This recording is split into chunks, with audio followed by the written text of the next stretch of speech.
In Gristle Falls, Oregon, people didn't lock their doors. They didn't gossip much, and they definitely didn't expect death by maggots. March 12th, George Flanagan, age 42, was found dead in his apartment. The cause of death? Unclear. The circumstances? Batshit insane. We walked in and he was face down in a tub of cheese puffs and warm water. That's not a suicide. That's a casserole gone wrong. The air was thick with the smell of artificial cheddar and decay. And then came the buzzing. At first, I thought you just had a fly problem. Then I saw the larvae. That man wasn't living clean. Or dying clean either. But the real story didn't begin with George. It began 6 blocks away, in a basement filled with buzzing, jars, and a man who believed insects were the architects of hell. Dr. Fitton Grimm. I knew this day would come. I told them. I told the school board. I told the Girl Scouts. You mock the maggots. The maggots mock you back. Grimm was once a promising entomologist, before he went from science fair champion to full-blown madman with a glue stick and a vendetta. Do you know how many legs a blowfly has? 6. You know what else has 6? Demons! It started slow, a fascination with insect life cycles. Then came the models, then the poems. Then the time he showed up to his cousin's wedding with a larval bouquet and said, "It's what nature would have wanted." His cousin had this to say. He handed me a mason jar full of squirming things and said, "Happy fertility." I haven't really spoken to him since. He made videos, hundreds, thousands. Titles like Buzzing Beneath the Skin and Maggots Are Watching You, a wake-up call. He even made short brain rot edits on Instagram to share his information with the younger generation and their goldfish-like attention spans. This is Wiggles. She hatched in a chicken thigh and consumed 82%. God damn it. Okay, let's try that again. This is Wiggles. She hatched in a chicken thigh and consumed 82. God damn it. Take 3 on that one. This is Wiggles. She hatched in a chicken thigh and consumed 82% of the muscle tissue before reaching pupa stage. That's called efficiency. There were labels. So many damn labels. One jar was just called Todd. Todd was not okay. Grimm's most disturbing project? A baby book for blowflies, labeled My First Rot. Page 1, my first host. Page 2, first signs of skin slippage. Page 3, Ramon's colon collapse. Teeth in time. But despite his obsession, Grimm was careful, clever, until George Flanagan made one fatal mistake. He left a bad review. 1 star on Rate My Professor. Talks about bugs too much. Smells like beef jerky. Had a mental breakdown when someone mentioned Raid. Grimm never forgot. He printed that review, laminated it, and carried it in his pocket like a grudge-flavored love letter. He said I smelled like jerky. Jerky is preserved, you moron. I am timeless. And then George died, and the flies came, and the police found what would go down as the weirdest and stupidest fucking evidence collection in town history. I opened a closet in a full alright, take 2 on that one. I opened a closet and a full animatronic fly model lunged at me screaming, "Buzz, buzz, motherfucker!" I shitted myself. There was a hand-drawn poster titled Operation Larval Reckoning. There was a dollhouse-sized funeral home labeled Future Human Housing, and there were songs. Terrible, terrible songs. Little maggot full of might, chewing flesh all day and night.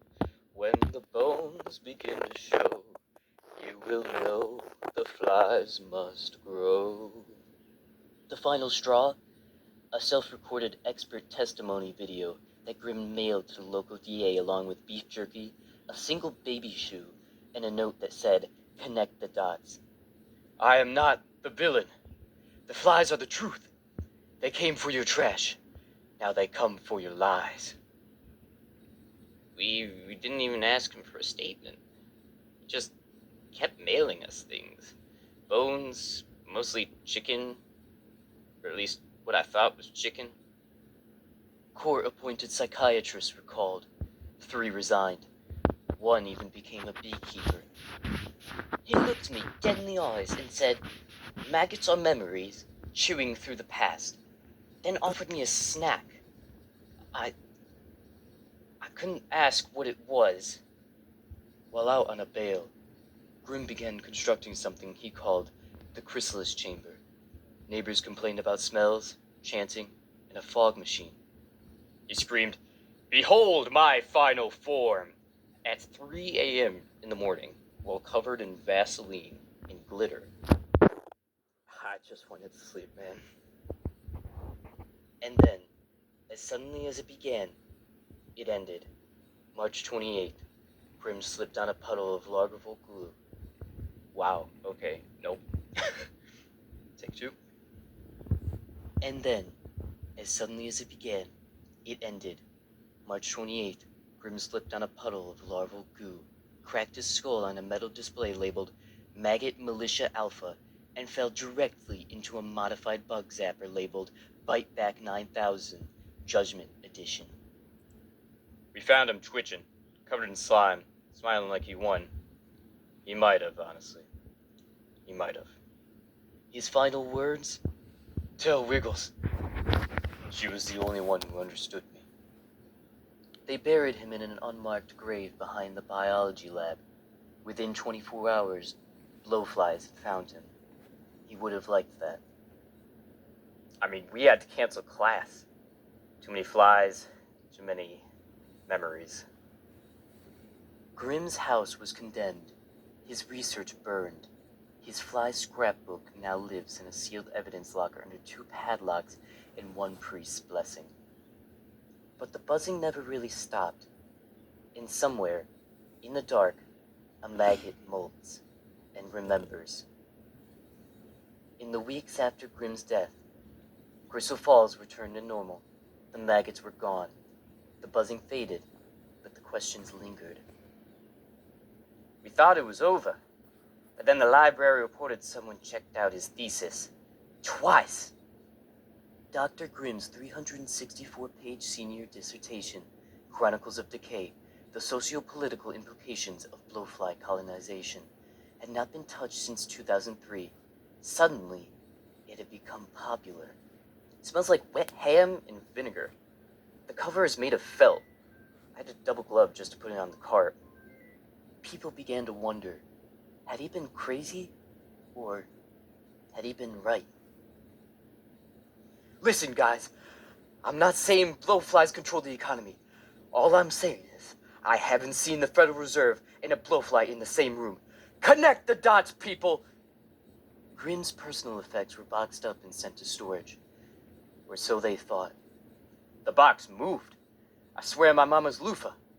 I put it in the closet, I came back, and it was humming, like a lullaby made of bees. One item remained unaccounted for. The baby blowfly memory box. This was baby Lucille. She hatched in a discarded apple, ate through it in 40 seconds flat. Her first word was bzzz. Or maybe it was just gas. Authorities began to notice a strange uptick in pest-related incidents. My cows used to just fart and stand there. Now they sprint at the first buzz. One kicked through a fence last week and mooed in Morse code. I'm scared. Meanwhile, a series of prank calls were placed to animal control. Each time the caller would whisper one sentence.